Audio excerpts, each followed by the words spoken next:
L'inquiétude ce matin à Orly pour des centaines de passagers. Au fur et à mesure que les files d'attente s'allongent, l'exaspération grandit. On va encore attendre un hypothétique vol d'une autre compagnie qui voudrait bien aider cette compagnie Air France qui est, comme je disais un peu tout à l'heure avec les passagers, c'est peut-être ceux du ciel, ils ne voient pas très bien ce qui se passe sur la terre, ça serait bien qu'ils redescendent un peu sur le terrain. Bien sûr, je suis inquiète pour mon départ. À chaque fois que je pars, il y a des grèves, donc j'ai pas de vol.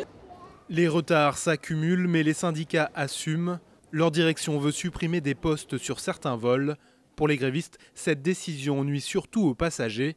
Leur mouvement en pleines vacances est donc un mal nécessaire. À un moment donné, on ne peut pas tout accepter parce qu'on doit partir effectivement en vacances, qu'ils sachent que leur sécurité est mise à mal. Aujourd'hui, avec ce qui est prévu au niveau des règles d'utilisation des personnels navigants commerciaux, la sécurité est mise à mal. Pour faire face à la grève et à des effectifs limités, Air France a décidé de n'accepter que 100 passagers par vol. Une situation rendue nécessaire par la difficulté d'anticiper le nombre de grévistes. Les équipages ne se présentent qu'au dernier moment. Ils font connaître leur position qu'une heure et quart, voire une heure avant. Pour faire face à ce mouvement, Air France affrète des vols opérés par d'autres compagnies aériennes.